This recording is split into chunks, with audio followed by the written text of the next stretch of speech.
Here we go then, UCI Downhill Junior Men World Cup at the Whoop UCI Mountain Bike World Series. Getting ready to go 15 degrees Celsius here at our brand new venue of Mona, Pyongyang. 44% humidity out there today, so starting to boil up a bit. There was a lot of talk about rain yesterday, but it's held off. Here are your junior men's runners and riders. Bailey Mills will get us going. Stan Nisbet's in there as well. A lot of new names. Felix Griffiths of the Santa Cruz Syndicate. Thomas Bruno. A lot of talk around him. Malik Boatwright. Sterling Stevens McNabb, younger brother of Lackey Stevens McNabb. Korean fans continuing to fill up the top of the gondola station to work their way down the track for the elite riders. Getting their first taste of UCI Downhill World Cup racing here in Mona, Yongpyong. Brand new venue. UCI Downhill World Cup racing returns to Asia after a 25-year break. Mount Arai in Japan, the last time it was in this part of the world. And great to see Mark as well, proper World Cup. Yeah, like racing Japan was before my time on the World Cup circuit, but I got to travel there a few times for different things, and their passion for the sport, their passion for mountain bikes is you know, clear to see here. Well, we're a couple of hours away from where a vast majority of bicycles in the world are produced as well, so this is somewhere the sport needs to be. 3-year deal 10 here. seconds. We will be seeing a lot more of this place over the years. But Bailey Mills gets ready to drop the Australian, gets us underway and racing in 2026 for the UCI Junior Men's Downhill World Cup race. Mark, trust me when I say anything and everything will happen from here on in the junior men's ranks. Yeah, Bailey's got the national champs jersey on that we can see there. Yeah, these guys are going all in and just trying to prove themselves. Yeah, this is the shop window for these young riders. Put themselves in front of the big teams. Mills really forcing that Commensal back into the ground, and this gives us our first look during this race off the track. And what are your eyes telling you of how it's evolved since we first saw it earlier in the week? I think it's changing a lot. I think from some of the notes we've had, it's you know, the track would evolve and get better, but they're saying it's moving drastically. Berms are becoming a way away from where they were initially, and it's sort of like you're going to ride on instinct and have to make decisions. I was just going to say, does that open up a different skill set then? You know, a rider almost enduro style ability to cope with the unexpected. Yeah, I definitely think so. You know, it's not ever going to be perfect. You're going to have to make adjustments on the fly, but maybe there's going to be a few more of them here. Maybe it's a loose rock in your line and you've got to choose a different one. Like, yeah, really instinctive riding is what it looks like to me. Mills working his way down through the woods now. Similar in style in some respects to what we saw at the debut venue of Lake Placid last season in terms of when you're in the trees, it's fast going, tight going. Trees rattling past the handlebars of the bike, and then once you get out into the open, speeds increase. Lots of big man-made jumps and turns and features, but you can see you're on the edge of the tire quite a lot here as well, aren't you? Loads of off camber, fighting to get on those little edges to carry your speed across. Yeah, it's a tough test. Bailey Mills through that really fast section, heads back down now towards the fourth split off the big Monster Energy drop. Strange one as well. Not a whole lot of line choice out there, but that there is crucial. Yeah, definitely. And I think, like we said, the lines just disappear. So there's no support. The ground seems to be almost like a dust that just doesn't really hold together. So it'll be changing so much. See Bailey Mills just out across the open, really trying to get the bike back up to speed. First rider of the day, so fourth split is a 2:42.7. Picks up a load of velocity again as he heads back out into the open. We'll hear the finish line. Fast finish here. Yeah, super, super fast on that really, really loose ski piste surface as well. So wits about you the whole way down at Bailey Mills. Down, safe and sound. Gives us our opening time of the day then. 5 left. 1 minute. A 3:02.1 for him. Next up, Rhys Wellings, another fast young Australian. Getting roared on 9/10 of a second outside of the time of his compatriot Mills though. But you really get the feeling today, Mark, as well. Those time gaps maybe slightly bigger than we're used to seeing. Whoa, UCI Downhill World Cup had a good goal going off the front of it there. A big moment where he just mistimed that. He was trying to pick the bike up and get a pump out of that corner. He's found time though, 6/10 of a second at the fourth split, so is Rhys Welling about to go faster than Bailey Mills here today? The Australians going head to head in South Korea, crosses the line, goes into second place by a 10th of a second, and here's me saying that we might see bigger splits than we're used to today. Not a bit of it. Big race here. Junior men's UCI Downhill World Cup. Slade Gainey leaves Start Hut for his first UCI Downhill World Cup experience. So many of those US riders on the frameworks. Bike and goes down, just lost the front, and it was going on him for so long, Mark. Big crash, and it looks like he's good, and then he's just. Yeah, a split second later, he's down on the ground. He's checking his right arm there. Yeah, up and moving again. Great to see. So easy to do yourself damage there, Slade Gainey. But here comes Stan Nisbet from the Tweed Valley in Scotland. This team, Aon Racing, have been having themselves an absolute time this weekend already. And 5.5 seconds up Nisbet, absolutely loving this place. Do you think the trees are close enough together to make it feel like the Tweed Valley? Is that what's going on here? It looks fairly tight in the trees, similar. It's never been this dry in the Tweed Valley. I live right there, man. But this is a different pace that he's on here. 5.5 up. Yeah, it's impressive. A lot of talk online about this Gammox bike, the latest version of it, and this really unique handlebar stem setup that the Aon Racing team are running. And you had some interesting observations about that yesterday, that you think 8.2 seconds faster than Nisbet now, that it brings the rider further up and they can just see more. Yeah, potentially it takes a lot of pressure off your arms. You can stand tall on the bike.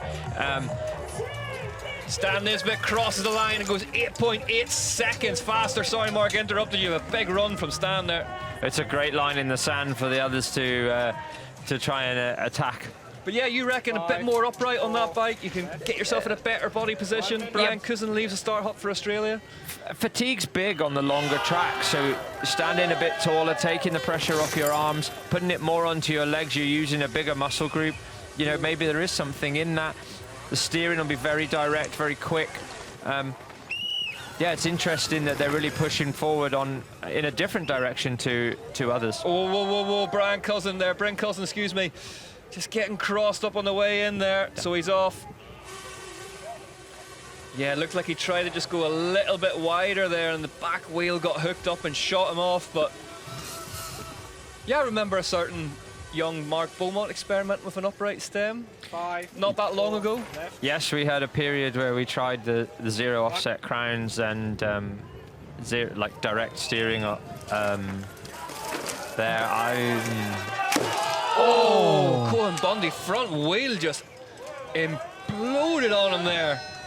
Oh, he's rolled the front wheel straight off. Talk us through it. It's too much load on the front. Oh yeah, it got cross-rutted on him, didn't it? Yeah, and then it's just pinched on something, and his weight's all the way forward, and there's a lot of load. It's coming off. It's coming off, and it came off. 5. Next up, Left. no way for them. Swiss rider. Would that bike that you raced with the zero stem, is that something that you would have seen working somewhere like this? For me, with my experience, no. Okay. The geometry and ergonomics of the bikes are different now. Like the front centers are longer. there's a bit more space. And the way that their stem and stack height is completely different to what we run. So there's lots of differences that are a ways away from what we were trying back in 2014. Forlan nearly 0.6 of a second up here, 43 kilometers through the speed trap for the young Swiss rider taking on his first UCI Downhill World Cup. Looking good here. Yeah, he's looking good on the Trek bike. He was in it off the start, warmed into it, and now he's in the green. And this is it. This is this magic balance that we've talked about already. Yeah, that's how quickly it can go. Yeah, he almost pushed the front there in that off camber right, and like we've just seen, it's easy for it to be a little push, and then they're on the ground, and you've wasted the run. Moves back on the hot seat time of Stan Nisbet from Aeon Racing. Forlan heading down towards the line, smashing the pedals, doing well to stay upright on that really loose surface. Half a second back on Nisbet. Stan survives another one. It could have done with some more gears towards the finish. Yeah. Here we go, Felix Griffiths from the Santa Cruz Syndicate drops in. Get his 2026 downhill season underway. Young rider. 1.5 seconds up, split 3.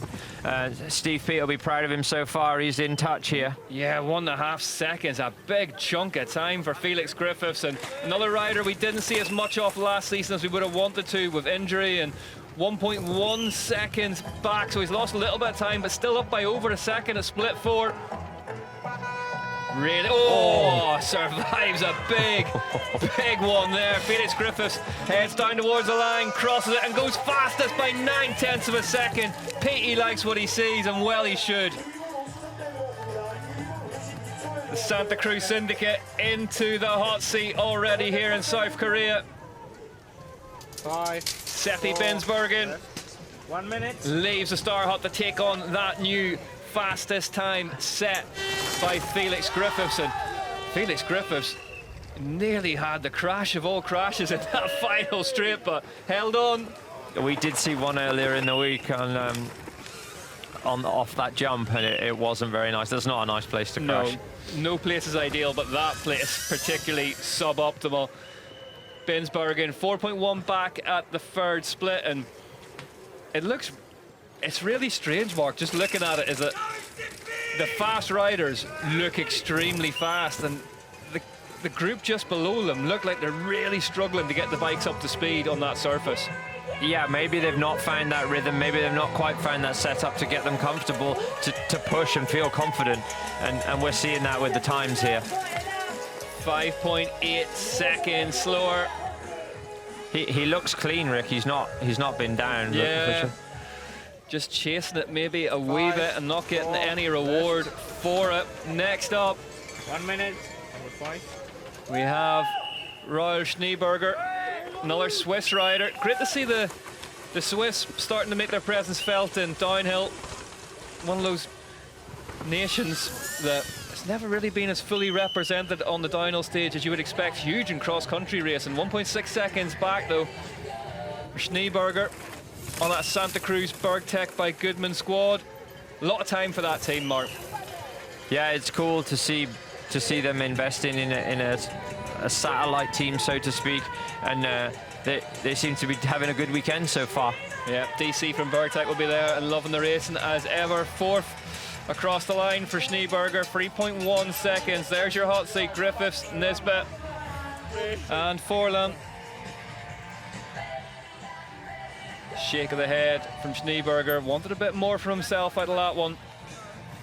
As we head back to the top, breathless stuff there. Luke Mallon up next for the USA, one of the two Mallon brothers. Alex coming up later on, but these two absolutely ride the paint off their bikes. Oh, you just saw his feet getting pushed forward there on the pedals.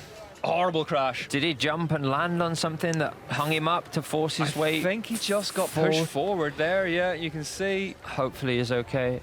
Oh, his foot stuck in the pedal. You never like to see that. Has his lower leg or ankle taken the impact on? It might well have done, because it was a hard stop against that tree, wasn't it? And then the foot was stuck. Let's have a look here. How the fuck is he able to ride to there? Apologies if you heard any language there. Oh.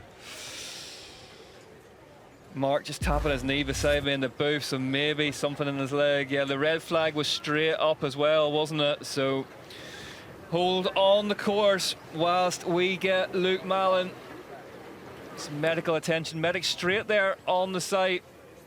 Yeah, let's hope they can get him comfortable and off the hill. But look, it's a dangerous sport, and on a surface like this, on a brand new track, there is going to have to be some risk taken. That looks like Thomas Bruno, who must have been already into his run whenever the red flags came out. Dara Ryan potentially affected by this as well. There's Joe Smith on the chairlift with I should have noticed Gracie Hemstreet before Joe Smith, really, shouldn't I? But yeah, then Adidas Norco team, Gracie heading up for her elite women's race, which will follow this junior men's race. Red flag at the minute then, whilst we get some medical assistance on track. And Mark, have you experienced this before as well? The hold at the top, whenever you're in that place, you're in the gate, you're good to go. There is Dara Ryan, so he is on course. Yeah, I've experienced course holds before, and being the guy way in next in the gate, it's not very nice. I'd be want to take myself away and just. Yeah. What can you do? I was going to say, what can you do to try and sort of mediate the impact? I would want to just go have a chat with my mechanic or whoever I was at the top with, just to kind of bring it back down again before I have to get ready to go. Well, that's good. Luke Mallon from the Outlaw 10 squad sat up, not on a stretcher as yet. So Felix Griffiths, Stan Nisbet, Forlan sit on in the hot seat. Felix Griffiths, great ride from him to get the year underway. Yeah, it's a good start to the year. Looks like he's going to sit there for the future and hopefully get a good season. Yeah, he might be in there for a while. Yeah. A word on Stan Nisbet as well. That Aon Racing squad, they had a nightmare in a bubble car at round 1 last year in Poland. But yesterday, during qualifying, Hattie Harnden fastest. The player manager, Reese Wilson, in the final. Stan going well in junior men's. Yeah, I think they'll have high hopes for today and hoping for a big haul of results and maybe even a maiden win for that team. Who knows? Fans loving it. Down at the bottom. These guys, junior men, junior women, they all, across the board, they all thrive off confidence. Yeah. You know, they have a good ride, and the difference between one round to the next off the back of that good ride was huge. Oh, that's great to see. Luke Mallon up and about. Henry Kerr's there beside him from Aon Racing. Not racing today, Kerr didn't make it through, so online spotter duties. Now, for those of us that obviously stuck down here, can you just tell us a bit more about the tracks currently? But I mean, as horrible as it is, we talk about the juniors. This is part of your racecraft. Dealing with these red flags, dealing with extra time at the top, it's all experience. Yeah, definitely. You know, I can vouch for it myself. As a junior, you spend a lot of time picking yourself up and figuring out what mistakes you made and why, and it's just part of it. And we just like to see people stay safe and get up to fight another day. Yeah, you see Felix Griffiths being interviewed on the hot seat by Lucy Mills, the on-site announcer. Let's have a look at his run then. So Mark, talk us through what went right here for Felix. It's just carrying speed everywhere, isn't it? He carries speed, and although being from the UK, we don't get the dry, powdery conditions. It's tight, it's awkward. It's a lot like UK riding for me. You know, there's not always lots of grip. So maybe it suits him, you know. Maybe we'll see the Brits this afternoon excel for that reason. Yeah, well, Josh Carlson nailed it yesterday when we spoke to him, that it kind of doesn't matter if we see this. this moment here. Oh. Yeah, I mean, Josh Carlson nailed it yesterday, and it almost doesn't matter if it rains because there's no grip out there anyway. No, that was an interesting point that he made, and I said, well, will the rain help? And he's like, absolutely. He was pretty confident that It wouldn't. it would not help.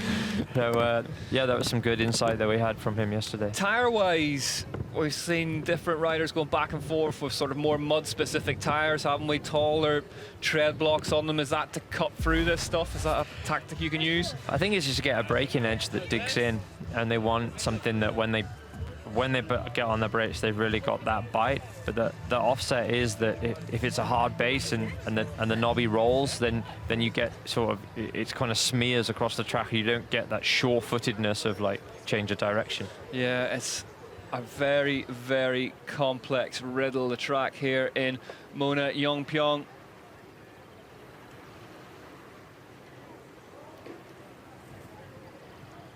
Well, as we continue to wait for this red flag to dissipate, let's hear from our leader. He's down there with Emma. Okay, Felix, how does it feel? Oh, I'm real happy. Super sick to start the season out in South Korea, you know, first ever World Cup here, and to come down in the hot seat, you know, I had a rough couple of days of practice, but managed to turn it around a lot. And yeah, like, super happy to start the season, something I can build with. But unfortunately, I was in the start gate and I was like, turn on my GoPro, ready to drop in, and as I was going, it died. And I was like, first like 30 seconds, that's all I was thinking about, and I was like, come on, focus, focus. But nah, it was good. Yeah, talk us through some of those, I guess, key points of the run. Yeah, definitely the bottom. Like, I struggled at the top. Like, I'm messy, you know, turns were blown out because the elite riders have been practicing since we did. But I was just telling myself, come on, just try as hard as you can at the bottom and just pull as much back. And I was like a second deficit, and I managed to pull it back and come up a second up across the line. So that's what matters. But yeah, hopefully you can sit here for a bit longer. Yeah, do you think it will hold up? No, not like till the end riders come, you know. They're riding so well, and yeah, we'll see. Well, enjoy it while you can, right? Yeah, exactly. Thank you. Thanks, Felix. There we go. The boss likes what he saw, and little insight there about how he was raging about his GoPro for the first 30 seconds. That's a junior move if ever I've heard one. Fair play to him, he made it work. There you go, Felix Griffiths leads the way then from Nisbet and Forlam, 252.3. We saw elite men's times yesterday in qualifying. Fastest all day was 247.8 from Asa Vermette. So juniors going fast already. Yeah, definitely. It's great to see them stepping up, and they need to. The juniors that we had last year that are making their debut in elite. Today they were competitive with the elite all last year, doing amazing times, so it's good. It's a bit of an interesting one, isn't it, as is that. You know, we've had that class of 2025, Asa Vermette, the Allround twins, all step up, along with Ollie Clark, into the elite ranks this season. And that clears up a lot of podium spots, doesn't it? This is a big opportunity for the juniors who are still down there. Yeah, it is. And when you look at the results from last year, you see that there's a big crop of them took the leap into elite, and there'll be some emerging names in this. And there's, you know, it's a level playing field. They can go, they can make a name for themselves, put themselves in the shop window, like you say, for the big rides. You know, these brands are going to be investing in the juniors. We can start again. Here we go. So number 24 will start in 37 seconds. There is going to be a bit of a rejig off those riders affected by that red flag situation. Should get reruns. We'll have to see how that shuffles out in the juniors of time. But Sterling, Stevens, McNabb will be our next rider to drop top 3 junior women, fastest outright times for women so far this weekend. So times tumbling in the last race. Are they going to continue to do so here in the junior men? Sterling Stevens McNabb leaves the gate and gets us off and racing again here in Mona, Yongpyong, South Korea.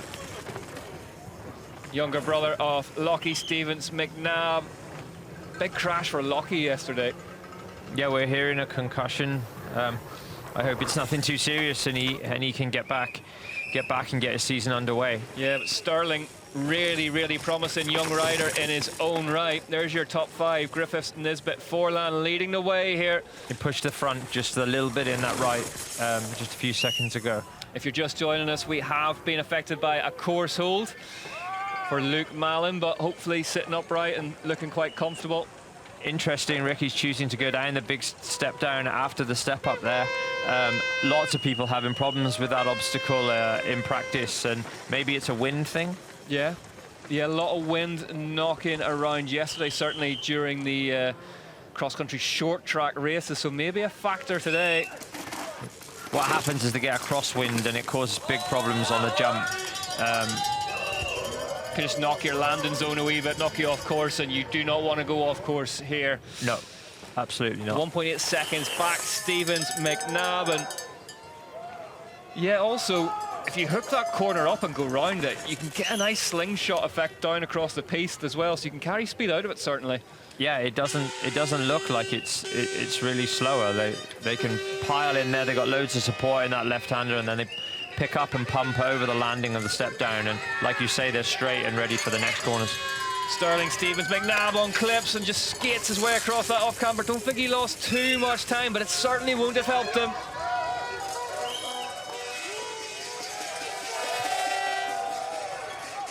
.1 seconds back at the splits for Sterling. It's a big ask to pull that back from here on in.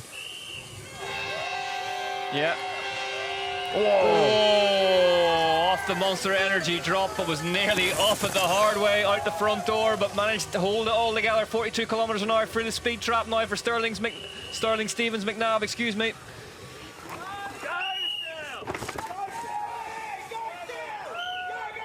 Plenty of encouragement from the fans at the side of the track. Sterling Stevens McNabb just fighting this one a bit, Mark. Yeah, he is. He's trying to. He probably knows that he's been a little bit off, and he's trying to claw it back wherever he can. It's a dangerous game, that though, isn't it? It doesn't always work out, especially when conditions are so loose as they are here in South Korea. Oh yeah, agreed. Absolutely. 4 seconds slower at the last split. Sterling Stevens McNabb. We are back racing here in Mona, Yongpyong, South Korea. Crosses the line. Found a little bit of time back, but 3.9 seconds off the current hot seat time of Felix Griffiths. Stan Nisbet, junior men's race. Currently just a couple of seconds outside the fastest time of the elites from yesterday's qualifying session, so gives us a good idea of what the track's doing out there. Ryder Wilson next up for Team High Country, the Aussie squad. Whoa, Wilson down hard and one of the first left-handers. Big impact, tears the visor off the helmet. There seems to be no second chances. The same thing as we saw earlier. He's washed the front on corner entry, and it's very difficult to come back from that. Here we go. Yeah, it just went on him early, didn't it? And there was no getting it back. That, I'm guessing, is a result of how much rock there is in this dust. It just, you can't, there's nothing to grip onto. You're on the thing that's moving. No, and it's clearly not that predictable, or he's got overly excited, which is easily done too. Both things can be true at one time. Yes. Yeah, Ryder Wilson tucking the visor of his helmet back into the trousers and trying to fix the goggles, and not what they want. The team making the jump onto zero bikes for this season, having been on African bikes for the last couple of years. Australian squad. Yeah, so Ryder Wilson down and out of this one for Team High Country, and we have 5 to go now. in this UCI Downhill Junior Men's World Cup, first one of the year. Wilson, all right though. He'll live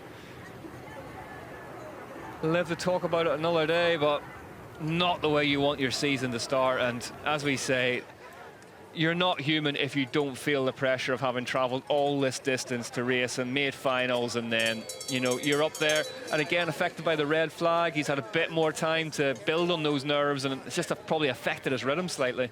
Yeah, definitely. It's hard to bring yourself down and build yourself back up, and then there might be like, you think you have X amount of time, and then they're like, oh no, you're going in 2 minutes, and it's difficult to manage. It's really difficult. Part of the game though, Ryder Wilson. Not gone his way today. 5 to go after him though. Boatwright, Rutherford, Mallon, Williamson, Bryson will be the last rider to drop. So we head back to the start hut for Malik Boatwright, 10 seconds. Continental Atherton. 5. One of the riders who you just get the feeling might be able to up his game this year. He's on a great place to learn as well, Boatwright.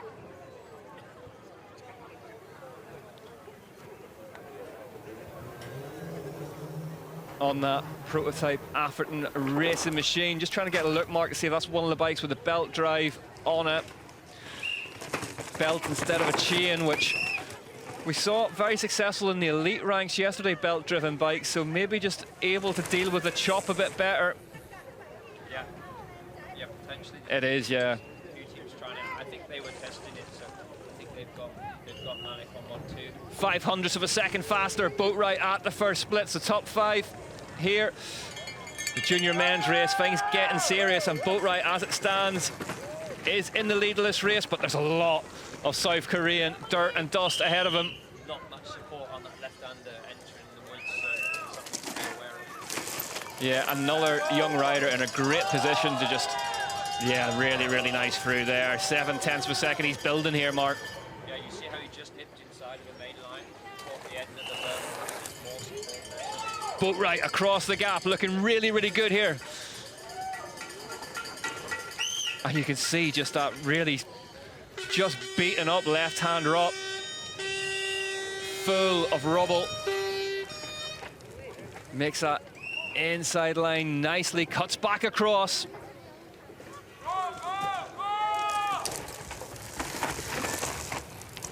Boatwright, one of the latest list of really fast Kiwi youngsters coming through. 1.3 seconds faster than the time of Felix Griffiths now, so Malik Boatwright making a big claim for the race win here in South Korea already in this run.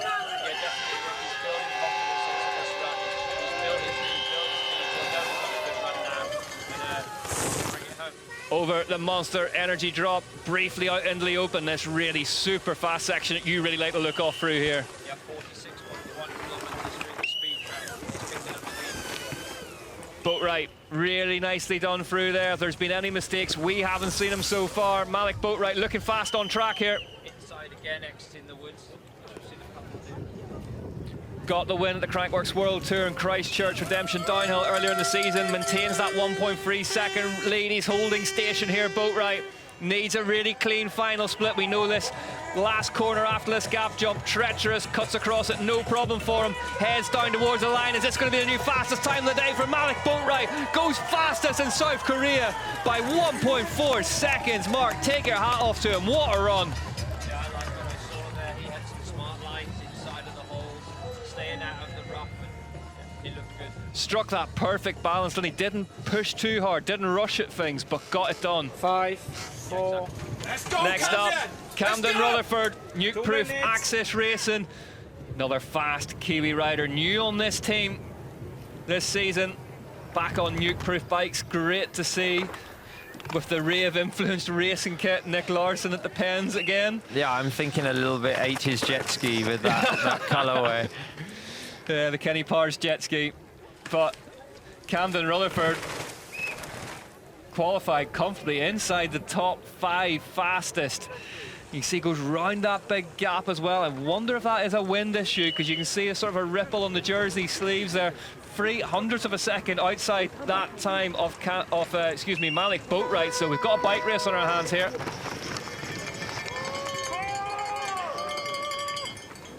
Great shot from the drone, gives you an idea of the elevation change as they hit those woods and things get really, really steep, and has to dig the side of the tires in glad off camber.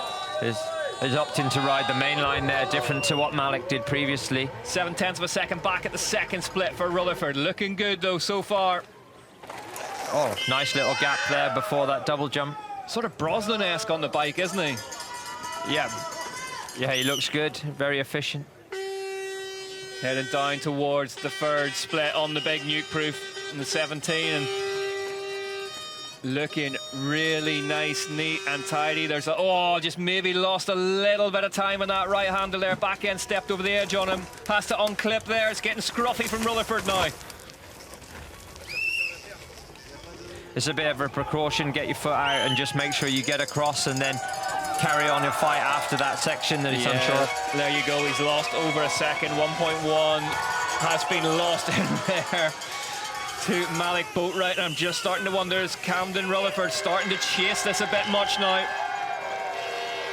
Across the big Monster Energy drop. Skims that apex marker on the way through there. It seems to be incremental gains. No one's really able to make big margins back or big gaps ahead.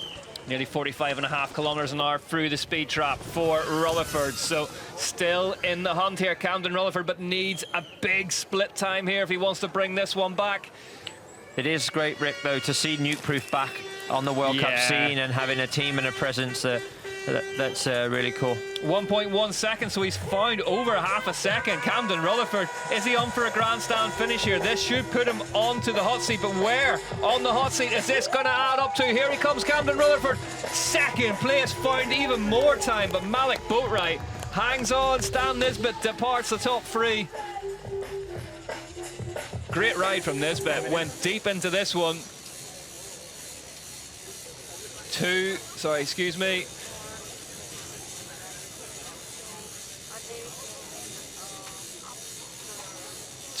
to go after Jonty Williamson. We're just looking at our start list. Alex Mallon not in the start halt, but hence the confusion. So 2 riders left at the top. Jonty Williamson for Yeti Fox. Sasha Gabriel Bryson after him. Fastest qualifier from yesterday. The new garter here. Jonty Williamson for Yeti Foxo, the rider currently in the start hut, will be one of the big pre-season favourites. Have you seen much of this, young man? No, I haven't. You're going to enjoy this. Yeti have a habit of finding great talent, and they have done always, so I'm sure he's... Jonty Williamson, big season last year. Really came good towards the end of it, really took the fight to his teammate Tyler Waite. Has that New Zealand national champs sleeve on the jersey, and that is one of those national champs that's almost harder to win than a World Cup, isn't it? That's a hotly contested title. Yeah, definitely. And as a Kiwi as well, they've already done a lot of racing in the year. They come into the World Cups fully fresh and blooded, don't they? 0.3 of a second back at the first split. Yeah, they do, Rick. They get their summer down there to race downhill as much as they want. And at young age, in a junior, you just want to be on your bike racing. Racing is where you're gonna see the biggest improvements. So they keep racing. Jonty Williamson takes on the mantle of Yeti's fastest junior. I don't like that left into the woods. I don't like it. There's not much to swing at on there, is there? No, there's nothing to lean into. Williamson still 0.3 of a second off the fastest time currently set by his compatriot Malik Boatwright. So are we going to see New Zealand go 1-2-3 here in the Junior Men's Downhill World Cup? Top 3 currently covered by a second, which gives you a pointer on how much margin Williamson has to play with. Oh, that front wheel just took a big hit to get itself straightened up there, but manages to survive it. He's not needing to drop a foot there like the previous rider. He kept it neat and tidy and clipped in. Really nicely done from Williamson.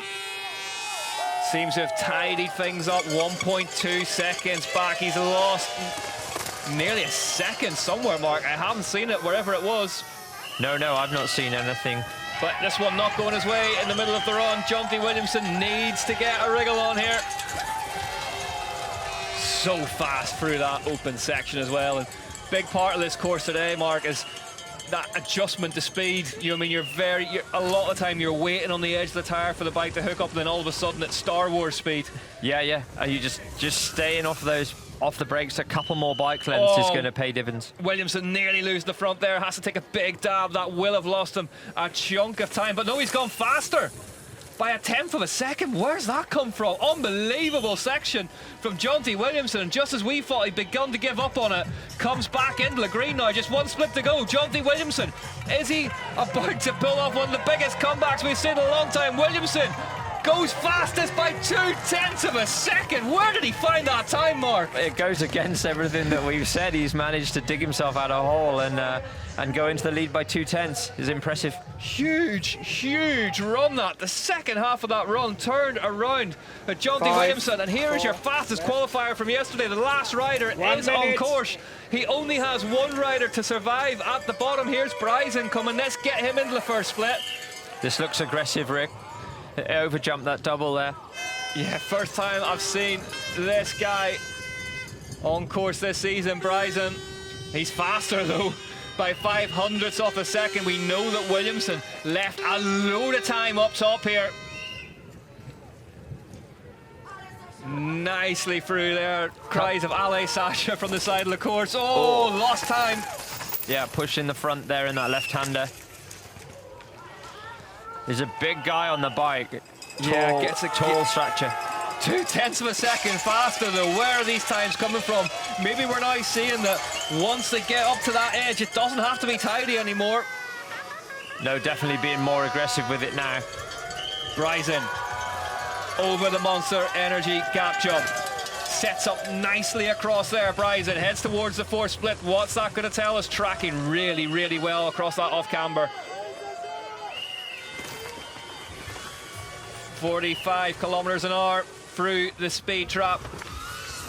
Detonates that corner, which is no longer there. Choosing the outside and not taking no prisoners. No. Let's get him across the split. He's gone back now by 0.5 a second. You can't take your eyes off this one. Time's going back and forth, left, right, and centre. It's all on this final turn, Rick. Sasha Gabriel Bryson then running out of track, nearly loses the front. Can he go faster, or is Jonty Williamson going to take his first UCI Downhill World Cup? When he does, Bryson can't match it, goes into third. Malik Boatwright second. It's a win for Yeti Fox Factory Race Team at the opening round of the UCI Downhill World Cup here in Mona, Yongpyong. Jonty Williamson with an unbelievable run that frankly looked for all the world like he'd given up on. We're now seeing the rerun. Sorry, premature for me that. Dara Ryan drops from Orbea FMD. This is of course the runs that have been rerun from that red flag earlier in the race. So Dara Ryan, the Irishman, 3.2 seconds back at the third split. Dara riding the Orbea from FMD Racing. Yeah. We didn't see a lot of him last season through injuries, coached by Chris Kilmurray. This man Ryan, a lot of talk about him in Ireland. Big prospect, tall rider on the bike, plenty of growing to do, and gets to be in the team with Martin Mays as well. Not a bad man to learn off. We'll see him coming up in elite men's race later on. 6.6 back in. No, he's going to learn a lot on that team this year, and happy to get out of here healthy, I would imagine. 5, yeah, 4, back left. up the top for Toma Bruno then, the Italian. On the zeroed bike here, Toma. Yeah, MS Racing, Marcus Stuckel. Squad has been around the circuit for a long time, hugely respected. 6.1 seconds back at the third. So if you're just joining us, these two riders getting reruns due to a red flag earlier in the race. Jonty Williamson, though, looks to have won the thing with a 250.5.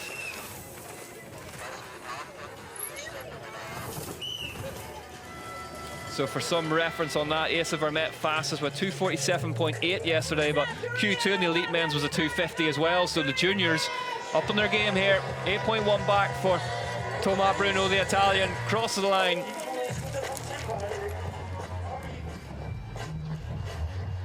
Williamson has had a bit of time to think about that one. I'm gonna hazard a guess that was Eddie Masters. Sounded remarkably like the man himself. Jonty Williamson, though, taking the win for Yeti. Third career podium for him, first win.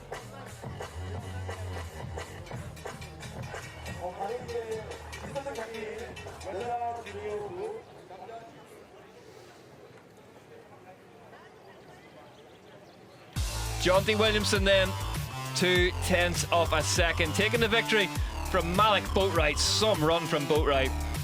Bryson in third, then Rutherford, Mallon, Griffiths, Nisbet, Forlan, Schneeberger, Stevens, McNabb, Bryan, Binsbergen, Bruno, Mills, Wellings, Kuzan, Guinea. Really, really hard to call racetrack that, wasn't it? Really hard to just work out what's going on with it. Yeah, and trying to see people making the difference, and it shows how marginal they are, like how much more aggression they're applying to get these little incremental gains. It's hard to see.